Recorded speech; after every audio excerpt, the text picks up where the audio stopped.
Welcome to the Low Carb Athlete Podcast, where we focus on discussing topics to help you burn fat, optimize health, and improve performance in life and sports. Transform the whole you from the inside out with the WHOLESTIC Method. Let's dive in. Here's your host, Debbie Potts. Hey, are you an aging athlete? Are you over 40 and struggling to get your desired results? I understand your frustrations. If you're like me, you're trying to get your running back or your cycling back or whatever sport you love to do, and you just can't figure out what's missing in your performance gains. How is your training and fueling program working for you? That's what I do. I personalize your nutrition and health program for you based on a bunch of different things. We collect data, collect clues from nutritional therapy assessment, from a food log with symptoms. Look at your genetics. If you've done something as DNA Fit, look at blood chemistry panels. Let's look at functional lab tests as a Vibrant Wellness wheat zoomer to test if you have leaky gut and sensitivity to wheat, peptides in foods. Look at food sensitivity labs. And Dutch tests, look at your hormones. So we look at all these hidden internal sources of chronic stress that may be impacting your ability to burn fat, improve performance, and longevity. So if you want to talk about how we can personalize your fueling, training, and performance plan, let me know. Set up a discovery call. Head to my website, debbiepotts.net, and reach out. Set up a call and we can chat about how I can help you be the best version of yourself. So you can stop blaming the aging process and instead change your mindset that you're embracing the change, that we train differently in our 40s and up versus what you did when you're 20, 30-year-old.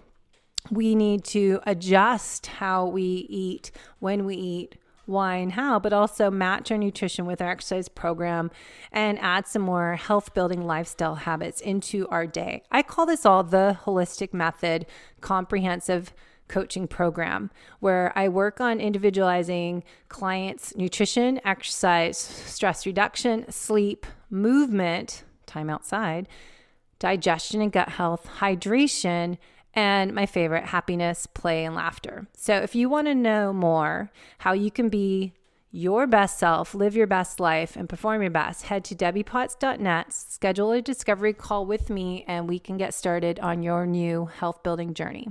You can be that amazing athlete and stop blaming the aging process. Hey everyone, it's Debbie, and I just wanted to work on sharing more information with you a little bit at a time with my slides and present to you what I've been working on. And I do best putting information together and share it with my PowerPoint slides because I don't always remember everything off by heart. So it helps guide me through the process of explaining and sharing and showing you some great visual aids as well. So if you can benefit from visual aids, that would be going to the YouTube channel, The Low Carb Athlete, or if you just like to listen, as I do in my car rides, traveling here and there, listen on your favorite podcast app. And you can always head to my website, debbiepotts.net, to find the ebook. So if you look up on my website, there's free resources on there, my ebooks, and everything I do in seminars, when I'm doing presentation at conferences, I put all this information in a PowerPoint, and then I have a great assistant to make it into an ebook. And that includes Training Low, Racing High for the endurance athlete that just came out. And this one I'm going to talk a little bit about today, because they're really long slides. I'm just going to do 30-minute increments of sharing these notes. But this one is about training and fueling for the female athlete. So here we go. I touched on a little bit of this on another podcast, video cast. I want to share the importance of embracing the aging process and don't use it as an excuse to reach your goals. So I'm a good example. I'm 50 now, and my birthday's in November, and it's coming up again already. I don't know how. I thought I just turned 50. Now I'm 51 almost. Time just flies. And last few months, I must say, my hormones must be dropping because the fat weight is coming up, and it's this constant battle to keep my lean mass. So I think it's really important for the female athlete to not blame the aging process here, but embrace it. And if you hear all the information from Dr. Gabrielle Leon, from Dr. Stacy Sims, from most people in the industry are talking about protein, lifting weights, lifting heavy weights, doing short intensity intervals, and prioritizing your protein 30, 40 grams throughout the day. So 3 meals, maybe you have a snack.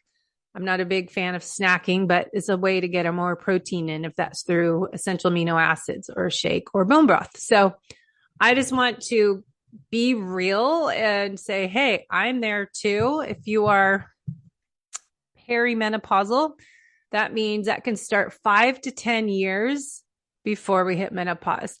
So as I reflect on when my body changed and my health and my ability to race Ironmans, 2013, and that was when I was 42, and I can start to put the pieces of the puzzle together. That part of that was not just chronic stress, living my life as a race, running my own fitness studio, training at a high level for age group triathlete, Ironman, marathons, trail running. I did a lot of endurance events. So that was chronic stress, doing that excess cardio, and running my business with high rent was constant stress of how to recreate myself and rebuild my business all the time. And I was trying to keep up, and that was stress. But at that time, I think looking back at my Dutch hormone panel test, which I would strongly suggest getting, because it's the only test that's going to give you a 24-hour period snapshot of your hormones, not like your doctor just gives you a snapshot of your blood hormones and your blood that time of day when you take it, not your cortisol and looking at your other hormones that we want to look at, these estrogens. So anyways, this starts to happen for females, perimenopause, say in the 40s. If the average woman reaches menopause, which is technically 1 year without a cycle, around 51. So I'm not there yet, but I definitely have my estrogens low and testing that out. But it is so important for us to realize I have a constant battle, and I'm competing against these hormone imbalances that is so much more important to do strength training and lift heavier. That means like 5 reps, 8 reps, and with good form 3 times a week versus doing excessive cardio. Especially us endurance athletes, we like to go for long bike rides, for long runs. We swim. If you're doing Ironmans, 50K trail running, marathons, we're doing distance. So it's really important to prioritize strength training, because excess cardio and excess stress is catabolic, break down muscle. We need more anabolic. So important to build muscle with protein, getting your essential amino acids, and lifting weights. So Dr. Stacy Sims, in her book, I read her new book, and then I went back and read her Roar book again for like the 10th time, and put some of this together. So hormonal shift in perimenopause for female athletes. Obviously, we're talking for females. Men don't have, well, maybe they have their own type of menopause. Life changes. Estrogen fluctuations and decline role in our metabolism, how we store, that should say fat. I said fast. Store fat, how we respond to exercise, and how we recover from exercise. So that's going to change with our decline in estrogen. Body composition changes, belly fat over hips and thighs. Mine's definitely in my thighs where I'm having a struggle. Ovaries and adrenal glands continue to produce testosterone even after estrogen stops and slows. So it's so important. I work with my clients saying, hey, make sure you give love to your adrenal glands and get some adaptogens, that ashwagandha, maca, doing your mushrooms, doing rhodiola, and all these different things you can add in your shake, in your coffee, in a tea that we really want to support the adrenals, because once the ovaries start to retire and they pass the baton to your adrenals to help produce some of those sex hormones after your ovaries retire. So adrenal glands need to get stronger, get some love.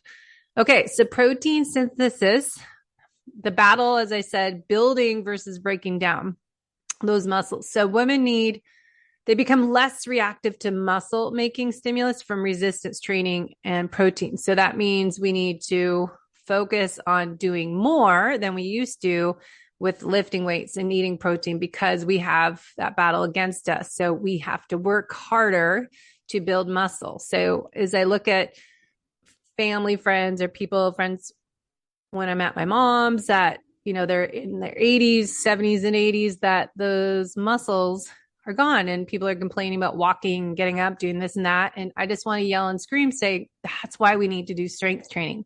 So working on all this stuff that we're talking about today for your training and performance this year. But remember, as I always say, look at what you are going to be like, visualize what you'll be like when you are 80 years old, 90 years old. You want to start now. So we also want to see that loss of power and speed with the weight gain. So what do you do about it? You do more power and speed work. And it's more difficult to synthesize protein as kind of that comes together and burn less fat. So we depend on carbohydrate stores a little bit more, but we're more carbon sensitive because we're insulin resistant. So estrogen increases insulin sensitivity. So when we have lower estrogen, guess what? We're more insulin resistant. And that triggers fat storage and blood sugar roller coaster. So really important to do more of a lower carb food plan and getting those good nature's carbs to feed your estrogen and feed your progesterone those times of the month that we'll go into. And looking at, balancing your blood sugar, using NutriSense, using levels, or lumen. Levels is another CGM, and lumen and biosense are different types of measurements of your body fuel source if you're burning fat or carbohydrates. Now you also see a decline in DHEA, which is part of your adrenal gland. And so DHEA makes you more sensitive to glucose store as belly fat. So maybe that higher stress level we have, that makes it even easier to gain body fat.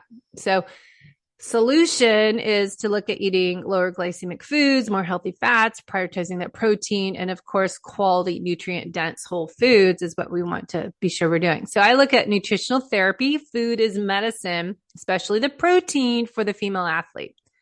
Now, looking at what we keep talking about, eating your protein.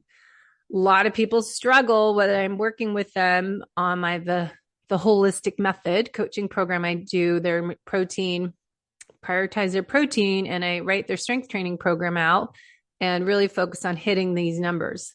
So Dr. Gabrielle Leon's protocol, called the Leon protocol, keywords: muscle holds the key to longevity. Muscle is the most important organ system as it relates to health and physical performance. Muscle is more critical as we age. It's a foundation of your metabolism. It's our body armor. Healthy muscles lead to improved quality of life. And I see that when I just got back from being at my mom's and just, lost my dad, and seeing the importance of just getting stronger, building muscle. So how do we do that nutritionally? I think people struggle to get 30, 40 grams. So if your goal weight, ideal body weight, as Gabrielle Leon says, it makes it easier. This is higher than a lot of people say, but say 0.8 to 1.0 grams of protein per body weight. So ideal body weight says 130 pounds. That means you need 130 grams of protein. So when I'm working with clients, we break that up. Let's do the math. How can I hit those macros? And the carbs and fat will change, but focus on prioritizing that protein. So if I have a shake, I'll do 2 scoops of, say, Kion whey. Protein is a higher amount of leucine, so better for protein synthesis, or the Equip beef protein is a second runner-up to whey protein to get more of the leucine amino acid, which don't want it by itself. You want it with all the aminos, but that is the best source. And I get unsweetened, so I don't have the stevia, the sweeteners in them doesn't do well. I get a headache. So I do 2 scoops You can add colostrum, glutamine, add some aminos, some sea salt, some fat is MCT oil, add avocado, makes it all better, and some mushroom adaptogens and some maca. So 40 grams right there. Breakfast, when you break your fast, say you're hitting that 40, 50 grams, you're getting lunch, 40, 50 grams plus healthy fats. And then dinner, we'll talk about in another show, how to carb timing and having your starchy carbs, depending on your workout the next day. That's where you place more of the vegetables. If you're going to have sweet potatoes or rice or something that's more higher carbs, and they're real nature's carbs. So remember, the goal is to avoid processed food, refined sugars, and vegetable oils. But that's where you can add in more balance between your macros and not eating close to bed so it doesn't disrupt your sleep. But so there's, 50, 50. So if you're eating just 2 meals a day, that's 100 grams. Maybe we're getting 80 grams to 100 grams, 2 meals. So how are you going to get rest of that? So you need another 40 grams. So if you are doing bone broth, which is fall season here, so it's a great time to do bone broth. That's 10 grams. So maybe I'm doing 3 cups of bone broth during the day. And I have clients doing once a month, doing a 24-hour bone broth fast with their main meal for those that need to have a food. So it's kind of dinner to dinner, but have a bone broth is a sneaky way to get in a little protein and help feel full. But essential amino acids, 10 grams of aminos equal 5 grams of protein. So just do the math trying to hit those macros. Other things, Gabrielle Leon says, skeletal muscle aids in regulating blood sugar and blood lipids. Muscle is an endocrine organ that secretes myokines. Those are proteins that regulate metabolism in all body tissues. Healthy muscle mass increases your survivability in nearly all injuries and illnesses, and muscle relates to improved performance in life, sports, and health. So example, I was with my mom, as I said, and we were in the pool yesterday for a little lunchtime break, and getting up and down out of the pool, climbing, you have to have muscle strength. You have to have leg strength to get up and down stairs. So, watch your parents' age and see, are they doing strength training? It's not just, walking, but we need to do functional strength training. So muscle is our metabolic currency. The stronger and healthier our muscles, the more effective the body is at managing carbs and fat. So think of your muscles as a suitcase. I've heard, I think there's Gabrielle Leon said that the larger your suitcase is, the more carbs you can tolerate. So help correct your body composition, help with inflammation, and controlling your blood sugar. So focus on your food plan, targeting 20 to 50 grams of high quality protein throughout your eating window. So if you're doing a 15 hours or 12 hours, so women premenopausal don't want to fast more than 16 hours. If you're an athlete, we want to keep it 12 to 15 hours until you're menopausal. Post-menopause, you can go back to the 16-8 that most people talk about, getting 16, 18 hour fast to help cell autophagy, like 17, 18, Dr. Mindy says.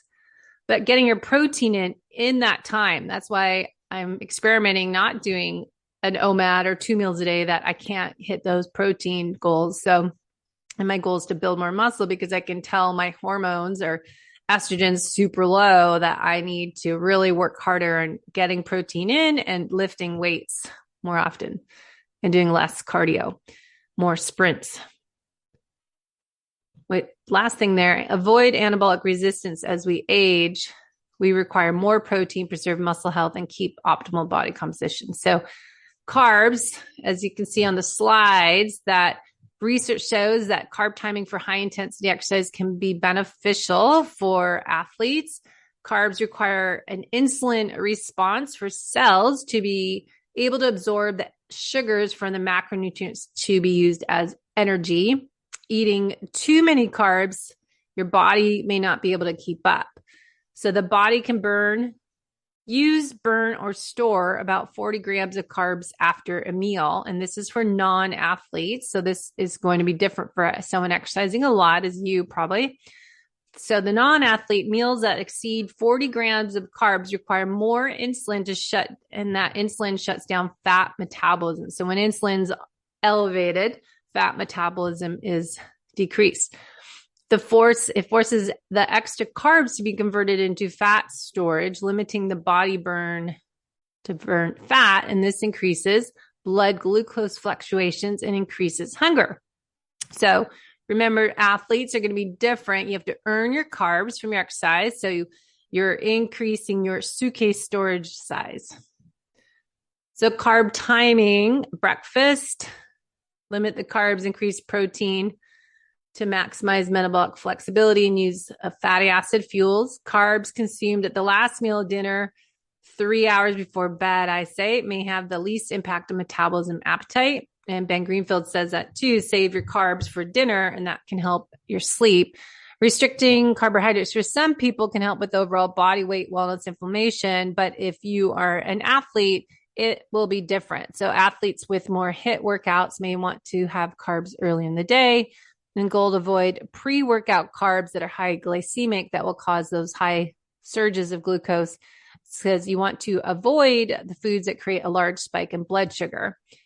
Now, protein building days, we want to get grass-fed, grass-finished animal sources, grass-fed beef, grass-fed dairy, pasture-raised eggs, and toxin-free collagen, toxin-free protein powders. So, hitting these numbers, getting those essential amino acids.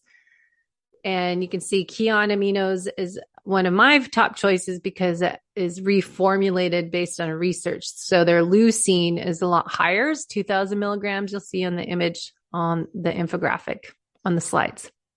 So pre and post menopause, let's get back to the female athlete. Perimenopausal, what are the difference? So menopausal for exercise, premenopausal have harder time maintaining lean body mass than men. So as we just discussed, the monthly hormone cycle can have a catabolic effect on the body. The rise and fall of progesterone and cortisol changing through the cycle can make it hard to maintain lean mass, which makes it easier to store fat. This is what I'm experiencing. So storing fat enabled women to survive on less calories during famine. So this is from Dr. Stacy Sims. And this is why, doing really long cardio isn't your solution to lower your body fat.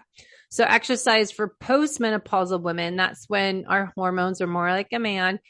We don't have the ups and downs, but we want to choose heavy lifting with good form, building your foundation first. So I always work on people's core strength, stabilizers, shoulder, joint, and really start with form and then go heavier. Avoiding higher intensity training excessively. I think ditch the long distance training, Stacy Sims says, unless it brings you joy. So like I enjoy long bike rides and doing a longer run. My long run is 1.5 to 2 hours compared to the old days. I would do 2.5, 3 hours. So it is shorter. And my long bike rides are 3 hours instead of 6 hours. So it is shorter because I'm not training for Ironman. And so, looking up Stacy Sims has some articles out there on females. Another thing Stacy Sims says for post-menopausal exercises, women have a hard time maintaining lean mass and healthy bone mass due to the onset of menopause. So that's, again, why we want to eat more protein with regular strength training and mitigate the catabolic effects of aging and sudden lack of estrogen, which is me right now, perimenopausal. As I said, that estrogen level is like 0 on my dial on Dutch test. So eat more protein is a key thing. So we focus so much on keto over the years. As I've said before, a lot of times we've forgotten about fat and carbs is all we're talking about. And then protein got left out. So let's agree that I think everyone's agreeing the carb amount will change. Healthy fats can change, but the protein we need to get. So maintaining high protein diet for women of any age, Stacy Sims says, is nothing but positive effects for performance in the gym and lean body mass. So let's look at the monthly map and then we'll wrap it up in this section here. Monthly, 28 days. Now, 28 days is average, but I think it can go, especially premenopausal, 30, 35 days sometimes. So it's going to fluctuate.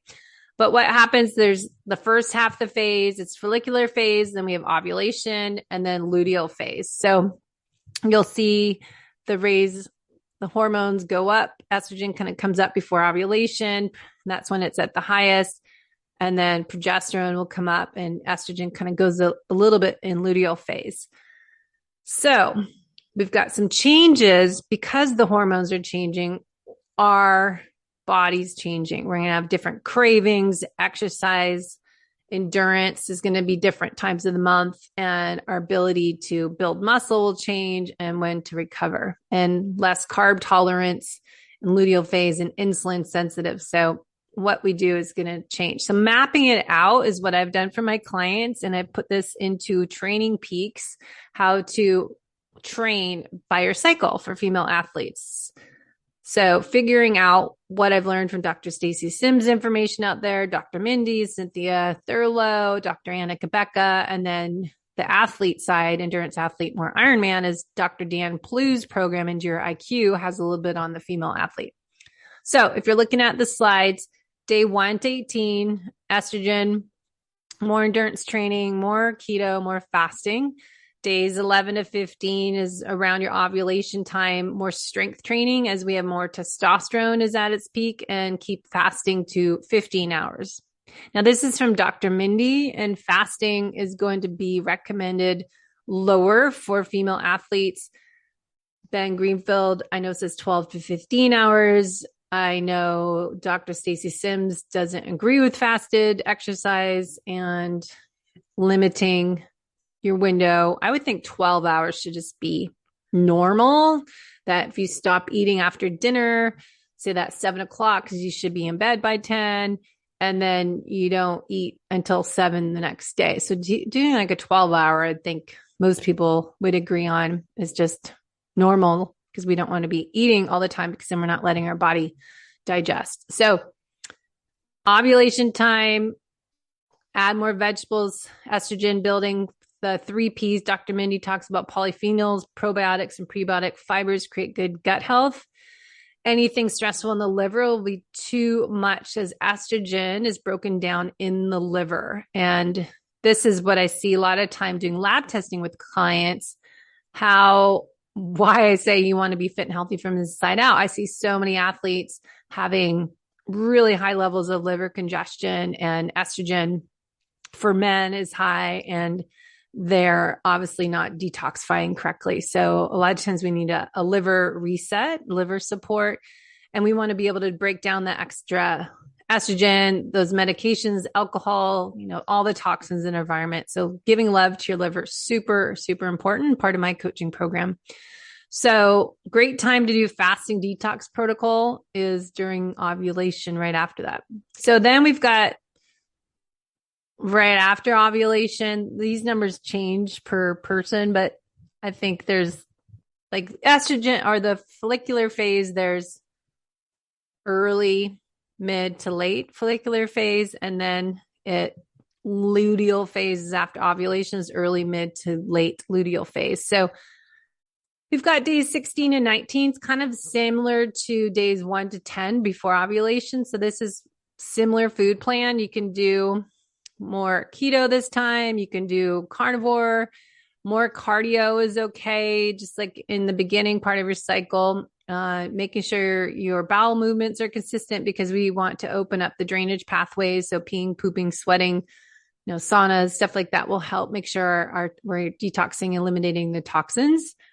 And then we get into the luteal phase. After ovulation, we start to get early luteal phase. And this is where progesterone we want to boost up.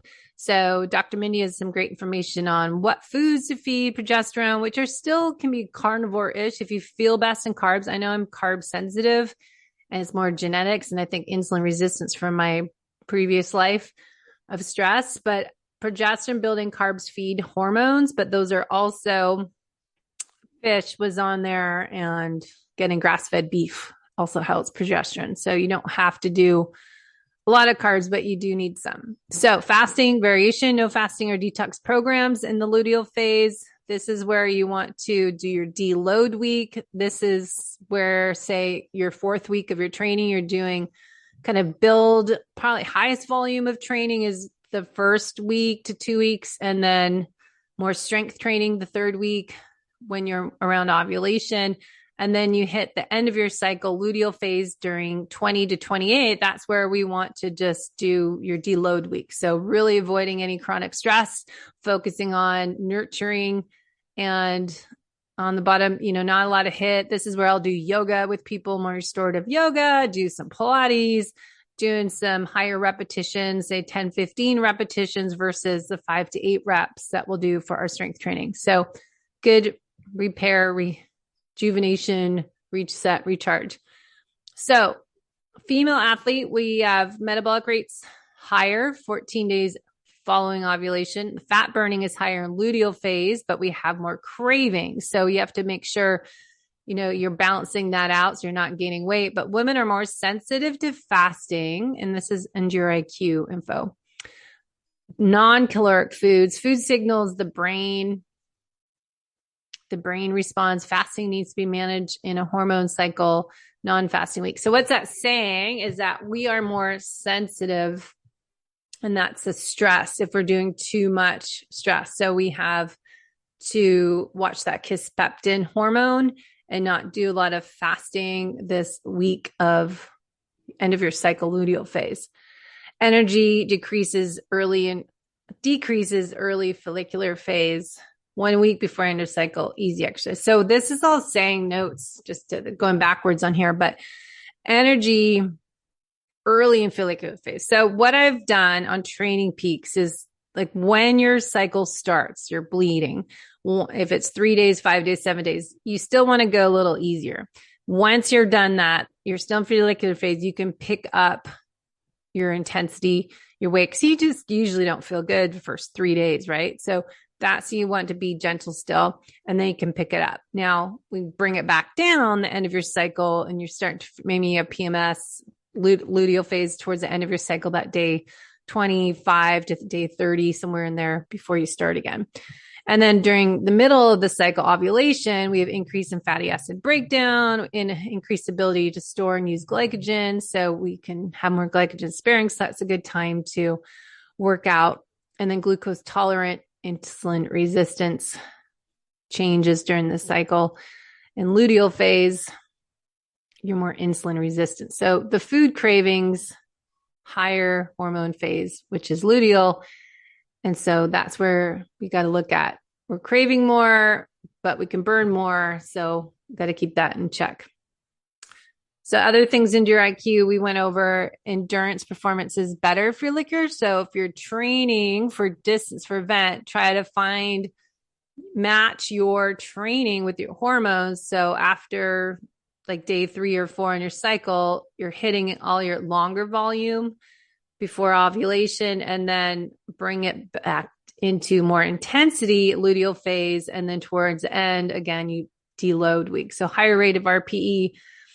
And I've noticed this, if you're training in that last week of your cycle, you feel like you should have good energy, but you have to work so much harder to go the same speed as you did the week before. So it's really frustrating. But again, we're trying to embrace the changes and work with our hormones and not fight it. So we just have to adjust our workouts and know, okay, my heart rate's going to be higher, so my pace is going to be slower. I'm just going to go shorter distance and really just train at my heart rate. On my Garmin watch, I'll just put the heart rate screen on there and just watch. Okay, 130 heart rate. I'm going to just walk, jog, whatever I need to keep there, and then not do as long as time, and then maybe finish with some intervals. So this is what I go through with clients, and then going through the EndurIQ program, Dr. Dan Plu's team, they went through a chart that I'll have all on Training Peaks for my clients, but just how we can map it out this way. And then again, going through what happens in follicular phase and how to match your nutrition, as Dr. Anna Kabecka has a Menopause book. And so I tried to map out, all right, here's the best time to use her menu plans in Menopause.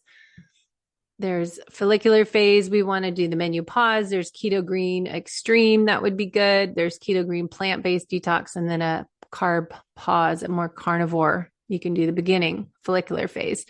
Fasting based on Dr. Mindy, she says days 1 to 4, intermittent fasting, 13 hours. That's when you're beginning recycling or bleeding. Day 5, intermittent fasting up to 15. Days 6 to 10, intermittent fasting, 17 hours.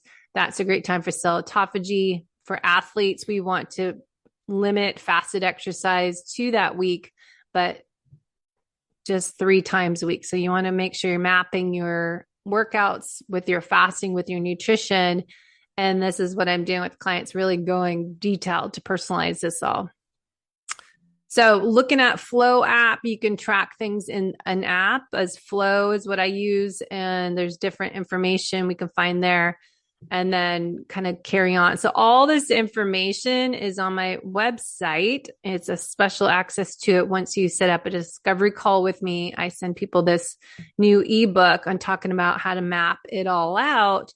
And this is what I'm doing with my clients in my VIP coaching program, write out their workouts with it as well. So that's kind of the whole cycle of luteal phase is your deload week, and then pick it up. And then what Stacy Sims says, type of workout.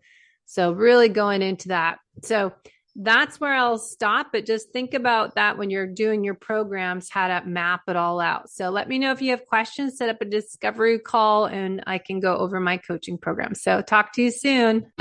Thanks for listening to the Low Carb Athlete Podcast. If you have any questions, feedback, or topic suggestions, let us know on Facebook or at debbiepotts.net. You can help us to continue to grow by leaving a review on iTunes. Thanks again, and we'll see you next time.